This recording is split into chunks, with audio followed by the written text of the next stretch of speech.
నమస్తే, welcome to Shashi TV. నేను భాను మేకల. నిన్న మాజీ ముఖ్యమంత్రి YS Jaganmohan Reddy press meet పెట్టారు. ఆ ప్రెస్ మీట్లో మాట్లాడుతూ ఆయన అనేక అంశాలు మాట్లాడుతూ లాస్ట్లో మా జర్నలిస్ట్ ఒకరు ఒక ప్రశ్న అడిగారు. పవన్ కళ్యాణ్ గారి గురించి చెప్పండి అని అంటే ఆయన కార్పొరేటర్కి ఎక్కువ, ఎమ్మెల్యేకి తక్కువ అని చెప్పి ఈ రకంగా వైఎస్ జగన్మోహన్ రెడ్డి గారు స్పందించారు. సో ఈ అంశం పైన కొంతమంది జనసేన నాయకులు కూడా చాలా ఘాటుగా స్పందిస్తూ మీరు కోడికత్తికి ఎక్కువ, గొడ్డలపోటుకు తక్కువ అంటూ కూడా జనసేన పార్టీకి సంబంధించినటువంటి వీర మహిళలు స్పందిస్తూ మీడియాలో డిబేట్ చేస్తున్నారు. ఈ అంశం పైన మరి జనసేన పార్టీ రాష్ట్ర అధికార ప్రతినిధి పరింగిశెట్టి కీర్తన గారితో మాట్లాడే ప్రయత్నం చేస్తాను. ఆవిడ ఎలా స్పందిస్తారనేది కూడా ఒకసారి ఆవిడ మాటల్లో విందాం.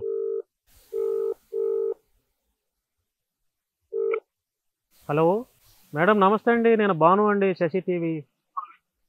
చెప్పండి మేడం, లైవ్ కాల్లో ఉన్నారు మీరు ప్రస్తుతం. మేడం, ఇప్పుడు నిన్న మాజీ ముఖ్యమంత్రి వైఎస్ జగన్మోహన్ రెడ్డి పవన్ కళ్యాణ్ గారిని కార్పొరేటర్కి ఎక్కువ, ఎమ్మెల్యేకి తక్కువ అని చెప్పి ఒక కామెంట్ అయితే చేశారు. దాని మీద మీ అభిప్రాయం ఏంటండి? ఆల్రెడీ ఎవరు కార్పొరేషన్ అది ఎవరు అసెంబ్లీకి వెళ్ళేస్తాయో ప్రజలు తేల్చి చెప్పేశారు. ఇప్పుడు కొత్తగా జగన్మోహన్ రెడ్డి గారు మాట్లాడితే వెకిల్ మాటలు అవుతాయి. అటెన్షన్ స్పీకర్ అనే ఒక పదం జగన్మోహన్ రెడ్డి గారి కోసం మనం వాడాల్సి వస్తుంది. ఎందుకంటే ఆయన ఎవరు పట్టించుకోవట్లేదు. ఎందుకంటే ఆయన ప్రజల్లో మన్నన పోయింది, రాష్ట్రంలో ఆయన గుర్తింపు పోయింది. పార్టీ ఎమ్మెల్యేగా బెంగళూరు నుంచి రాజకీయం చేస్తున్నారు. సో అటెన్షన్ స్పీకర్ అవ్వాలి. అది ఎవరిని టార్గెట్ చేస్తే అవుతారు? రాష్ట్ర రాజకీయాల్లో కీలక పాత్ర పోషిస్తున్న పవన్ కళ్యాణ్ గారిని టార్గెట్ చేస్తే ఆటోమేటిక్ గా అటెన్షన్ మొత్తం ఆయన వైపు వెళ్తుంది. ఈరోజు నిన్నటి నుంచి ఈ రోజు దాకా ఎవరు హాట్ టాపిక్ అంటే జగన్మోహన్ రెడ్డి గారి మీద జరుగుతున్న ట్రోలింగ్స్ సోషల్ మీడియాలో. సో జగన్మోహన్ రెడ్డి గారి స్టేట్మెంట్ ఆయనే అడిగి ఆ క్వశ్చన్ అడిగించుకుంటారో, లేదంటే ఆ సందర్భాన్ని యూటిలైజ్ చేసుకొని రాజకీయ కోణంలో ఆయన ఉన్నాడు అని ఆయన ఉనికిని చాటుకోవడం కోసం పవన్ కళ్యాణ్ గారి మీద పడి ఏడుస్తారు. అయితే జగన్మోహన్ రెడ్డి గారికి ఒక రాష్ట్ర అధికార ప్రతినిధిగా జనసేన పార్టీ నుంచి ఒకటే మాట చెప్పేది ఏంటంటే, గత 5 ఏళ్లు చేసింది ఇదే. పవన్ కళ్యాణ్ గారిని వ్యక్తిగా దూషించడం, ఆయన ఫ్యామిలీ మీద పడి ఏడడం, మీ ఎమ్మెల్యేలు మీ మినిస్టర్లు చేసింది ఇదే. సో ఇప్పుడైనా పులి స్టాప్ పెడదాం. 175 ప్లేసెస్ లో మీరు నిలబడి వై నాట్ 175 అన్న స్టేట్మెంట్ ఇచ్చి 11 సీట్లకు మీరు పరిమితం అయ్యారంటే ప్రజల్లో మీకు ఎంత ధిక్కరణ వచ్చిందో మీరు అర్థం చేసుకోండి. సో ఇప్పుడు కూడా ఇది రిపీట్ చేస్తే జగన్మోహన్ రెడ్డి గారు రాష్ట్ర రాజకీయాల్లో ఉండరండి, పక్కకి. ఎందుకంటే ఇది ప్రజల చేత లిఖింపబడింది. ఈ రోజు ఆయన స్థాయి ఏంటి?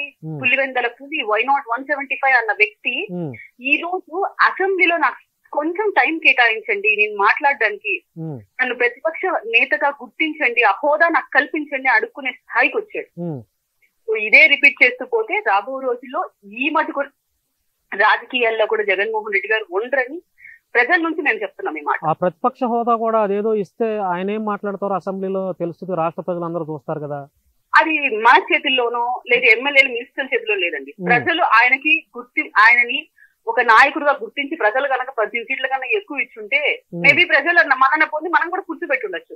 అది మా చేతిలో లేదు. ప్రజలు ఆయన వద్దనుకున్నారు, ఇటువంటి వ్యక్తి ఉండకూడదు అనుకున్నారు. సరే, నిజంగా ఒక రాష్ట్ర ప్రయోజనం కోసం మాట్లాడాలంటే ప్రతిపక్ష హోదా ఉండాలా? మీరు ఒక 11 మంది ఎమ్మెల్యేలు మీతో ఉన్నారు, మీరు ఒక ఎమ్మెల్యేగా పులివెందుల కాన్స్టిట్యూన్సీని రిప్రజెంట్ చేస్తున్నారు. సో ఆ విధంగా కూడా మీరు మాట్లాడొచ్చు కదా. అంటే మీ ఇంటెన్షన్ ప్యూర్ గా ఉంటే చిన్న అవకాశమైనా పెద్ద అవకాశమైనా ప్రజలకు మేలు చేయాలనుకుంటే చేయొచ్చు కదా. సో మీ intentions are not pure.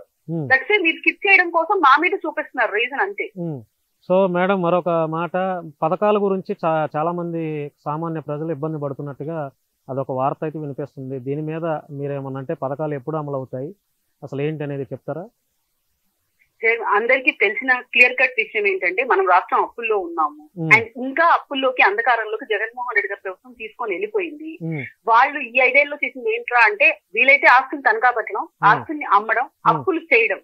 So వాటిని భర్తీ చేయాలంటే కత్తి మీద సామే. ఏ అయితే ప్రభుత్వం అధికారంలోకి వచ్చిందో అయినా కూడా మేము మా వంతు సాయ శక్తిలో ప్రయత్నించి కేంద్రం నుంచి వచ్చే నిధులు కరెక్ట్ తెచ్చుకుంటున్నాం, అభివృద్ధి పనులు చేస్తున్నాం, ఇన్వెస్టర్స్ ని అట్రాక్ట్ చేయడం కోసం క్యాపిటల్ ని కూడా డెవలప్ చేసే ప్రయత్నం చేస్తున్నాం, పోలవరానికి నిధులు కేటాయిస్తున్నాం, అలాగే దీపం పథకం కావచ్చు, తల్లి వందనం కావచ్చు, ఇలా చాలా పథకాలకు మేము నిధులు కేటాయిస్తూ బడ్జెట్ లో కీలకంగా ఇచ్చాం. సో ఒక్కొక్కటిగా అన్ని పూర్తి చేయడానికి కొంచెం టైం పడుతుంది. జగన్మోహన్ రెడ్డి గారి క్యాడర్ కి ఏమైనా అసంతృప్తి ఉందేమో కానీ ప్రజలకైతే అసంతృప్తి ఉందని నేను అనుకోను. అండ్ జగన్మోహన్ రెడ్డి గారు అధికారంలోకి వచ్చిన 8 నెలల తర్వాత అమ్మఒడి ఇచ్చాడు. సో ఆ లెక్కన మేము ఇంకా ముందే ఇచ్చినట్టున్నాం. సో మమ్మల్ని పాయింట్అవుట్ చేయడంలో టైం వేస్ట్ చేసుకోకుండా ఆయన ఇంకా ఎలా ప్రజలకు మంచి చేయాలి, ప్రజల పక్షాన నేను చేసిన మంచిని ఎలా మెచ్చుకోకుండా బాధ దగ్గర క్రిటిసైజ్ చేయకుండా దాన్ని పోర్ట్రేట్ చేసే విధంగా మాట్లాడితే బాగుంటుంది. Right, thank you madam, thank you. So ఇది ఫ్రెండ్స్, మాజీ ముఖ్యమంత్రి వైఎస్ జగన్మోహన్ రెడ్డి గారు పవన్ కళ్యాణ్ గారిని ఉద్దేశించి చేసినటువంటి కామెంట్స్ పైన జనసేన పార్టీ రాష్ట్ర అధికార ప్రతినిధి పరింగశెట్టి కీర్తన గారు ఆవిడ మాటల్లో ఎలా స్పందించారనేది అయితే మీకు తెలియజేసే ప్రయత్నం చేశాను. సో ఈ వీడియో మీద మీ యొక్క అభిప్రాయాలను కూడా తెలియజేయాలనుకుంటే కామెంట్ రూపంలో మీ యొక్క అభిప్రాయాన్ని తెలియజేయచ్చు. రైట్, చూస్తూనే ఉండండి. నేను భాను మేకల, శశి టీవీ.